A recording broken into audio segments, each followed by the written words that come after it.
Hey, Den of Geek fans, Aaron Sagers here. Very excited to be talking to the team behind the Sandman on Netflix, of course, Neil Gaiman and Allan Heinberg. And thank you, gentlemen, for joining me today. Absolutely love the Sandman comics. And Neil, as I said to you before, was also terrified that this was going to be pulled off. Why now? I mean, why is 2022 the right time, the right moment, just the right combination of elements and magic in the air to make this show? Well, bear in mind that I've now spent literally 32 years making bad adaptations of Sandman not happen. And sometimes that took a lot of work. At the end of the day, I always kept myself very distanced from Sandman adaptations, partly because if they were going to be terrible, I needed to reserve for myself the ability to go out to the world and say, no, don't watch this is terrible. And that was why I wanted to keep that as a superpower. It was like the red doomsday button. I could always press the doomsday button and just say, this is awful. Time changed. The nature of the world changed. The fact that I got to go and make Good Omens changed. Because all of a sudden, as far as the people who make television were concerned, I did know what I was doing, which kind of changed everything. And also, we are now in a world in which people will spend the equivalent of the budget of a major Hollywood movie on 10 episodes of, on the first season of a story. You have that amount of control, you have that amount of resources at your disposal. And then, of course, we got very lucky. David Goyer and I had started talking about how we could do it and make it happen. Allan Heinberg, who had not been free or available, came free and available. His contract was up with somebody else. We had dinner. He turned up with the Sandman page from Brief Lives that he had bought in 1996-ish from a gallery in New York. Lord alone knows how much that will be worth now. One of the weirdest things about Hollywood is normally, and by Hollywood I mean any part of the entertainment business, is it normally takes months and months and months to get contracts agreed and done. But we had dinner with him on the Friday night, and by Monday morning he was all contracted and signed up, and we were pitching Sandman to the various entities out there who could do it. And the first people to turn up were Netflix. Holy shit. This is amazing. We're in the Undercroft. You coming on board, obviously, was part of this kismet, if you will. This project, Sandman, when I think about it, I don't think about necessarily one episode. I'm thinking about volumes. I'm thinking about multiple storylines. And we see the Corinthian here, and we're seeing characters that are spread throughout the first two volumes, at least. So how did you approach sort of the storylines and interweaving these diversity of characters from multiple issues into this first season? Neil and David had already discussed a lot of really smart, I thought, changes, one of which was doing Joanna Constantine instead of John Constantine. One was making Lucien. And then early on, I believe it was David who said, we should have the Corinthian in the very first episode. One of the greatest things about working with Neil on this project was that one of the first things he said was, there is a lot of untold Sandman. There is a lot of stuff happening off panel that we just didn't have pages for when the book was coming out monthly, and he allowed us not only to sort of imagine what happens between panels or off page, but he was contributing from the very beginning, just pitching what if. There was never a defensive pose with Neil in any way. I think part of that was trust. You knew that David and I knew and loved the material, but the generosity with which he said, yes, absolutely bring the Corinthian in the very first episode. And then what's the Corinthian doing from the first episode of Sandman until we meet him where he is in Doll's House? That was how we started. And so even laying in, knowing where we were going, because now, we've got the entire run of the comic. So we're able to lay in as many Easter eggs, as many hints you see Martin Tenbone's in the first episode. Little things like that that we were delighted to be able to do as fans. But mainly, it's all tracking sort of Morpheus's story. It's all that linear, progressive, watching Morpheus over the course of the season be forced to grow up in certain ways. Which one have I got? Dream. You're gonna need all the help you can get. The story is taking place in 2021 as opposed to the late 80s, 1989, right? What is the benefit of having a story told in the 21st century as opposed to the end of the 20th century? One thing that was really fun, let's just go, okay, well, what can we do that makes this television? What can we do that I couldn't do? In The Doll's House, John Cameron Mitchell plays Hal. In the comic, you don't see Hal performing or singing. Hal comes on and talks to us about the show that they're in, but we don't see any performances because we don't need to, and because, honestly, comics are great for a lot of things, but the performances of songs tend not to be one of them. Here, we have John Cameron Mitchell. We can put him up on a stage with a piano and let him rip, and we can make theatrical magic, and then we can go back. Going to give something away here, but you get to see at one point in his dreams Hal performing while Dolly, his drag alter ego, is doing a duet with him, and they perform a magnificent and terrifying duet. And that's the kind of thing I just couldn't have done in the comics and pulled off. So we can do that on television, and it feels liberating and glorious and beautiful. The show filmed while the world was still on pause during lockdown. A major part of the story, the beginning of the story, is that Morpheus is a captive for 75 years and now 105 years. Was there a surreal quality to telling a story about the world and the world of dreams being on pause while the real world was also on pause? It felt incredibly apt. It felt very appropriate, especially with the disease, sleepy sickness, the real disease that did start as a sort of peculiar epidemic in 1916 of people just falling asleep and not waking up.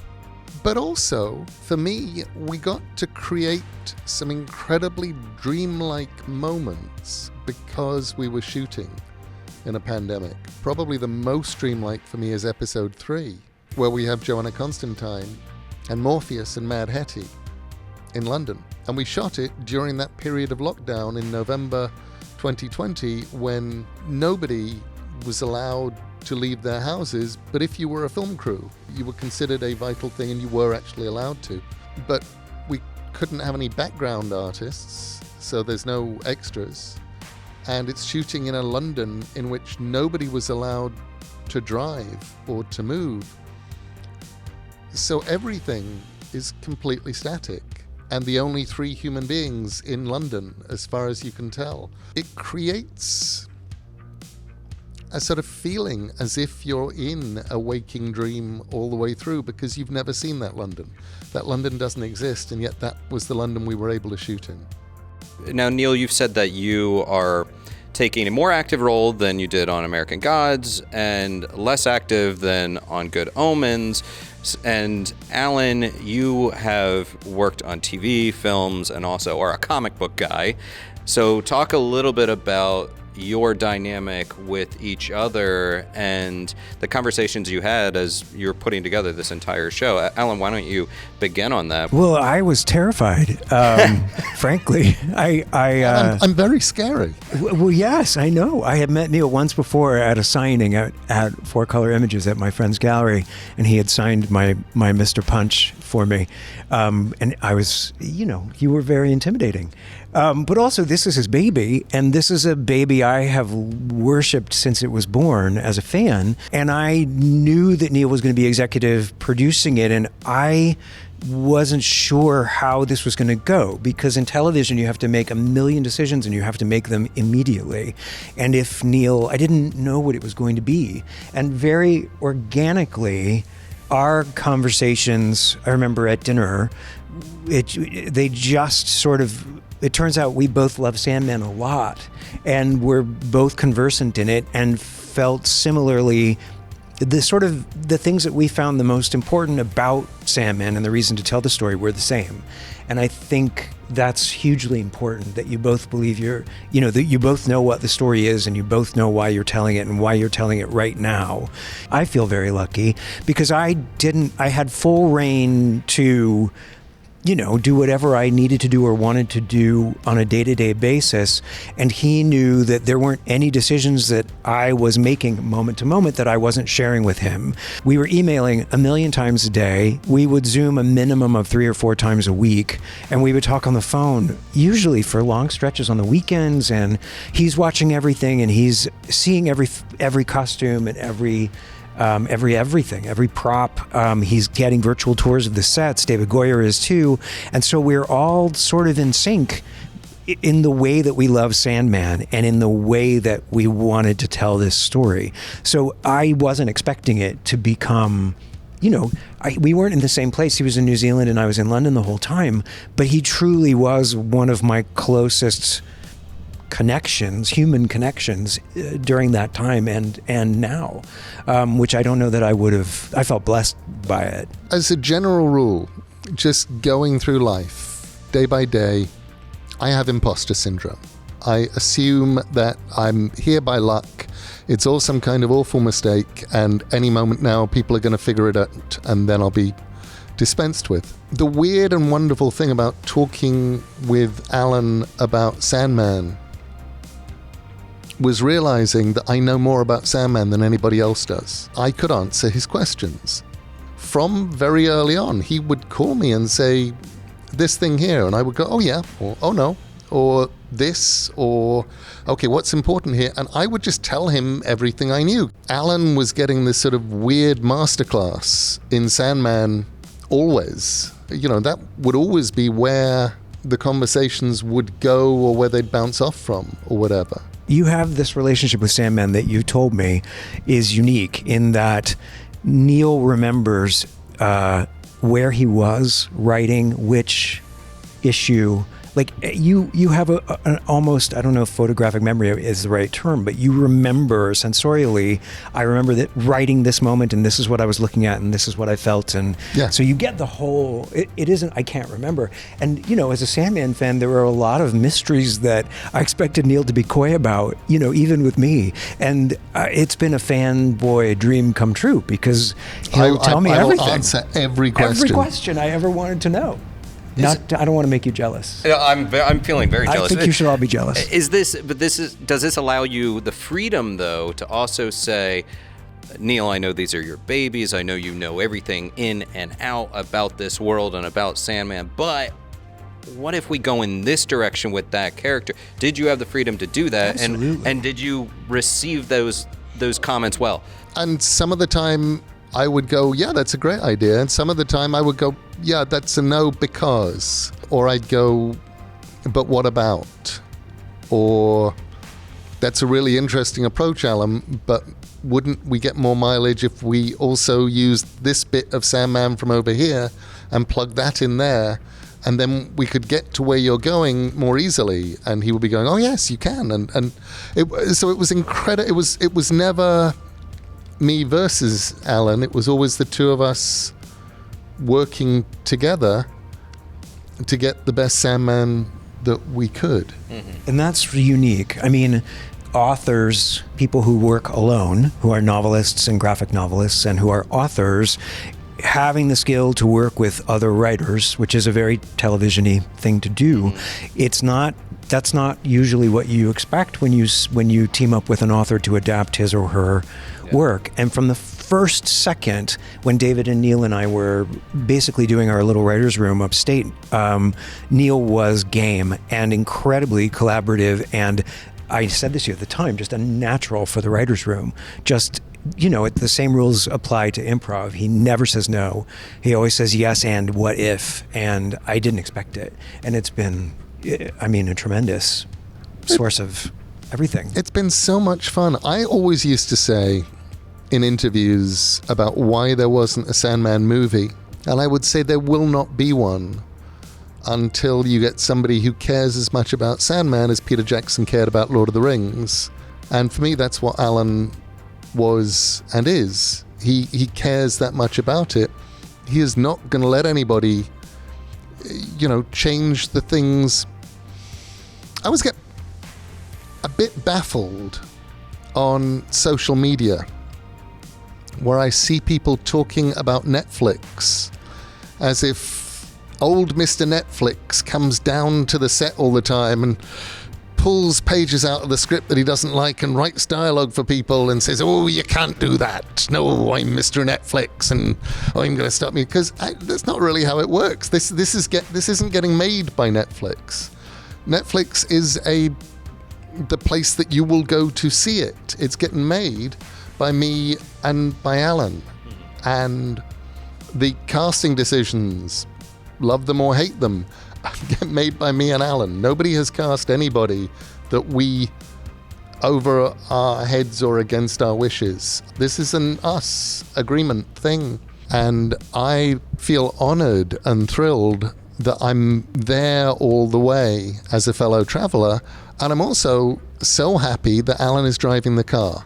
Partly because I've already driven that car, had to deal with DC Comics and had to take it all the way and make this 3,000-page thing.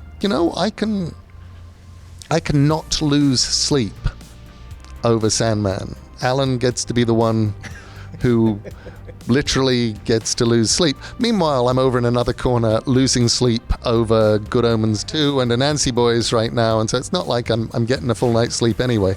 But it is like Allan gets to be the one to drive this car, whereas I get to sit in the passenger seat with the map in front of me saying, I think maybe we should turn left when we get there. Tell me about the moment where you said you spent 30 years keeping bad Sandman adaptations from happening. Tell me about the moment, whether it's on set, whether it's meeting actors, where you realized this is happening and this is the good Sandman adaptation happening and this world is coming to life. Tug of love baby eaten by cows. It was a headline on a newspaper being read by somebody in the Undercroft at Forney Rig, where Morpheus was being held a prisoner, and it was dated, whatever it was, somewhere in September 1988. I was walking around the props. There in front of me was the copy of a Sun newspaper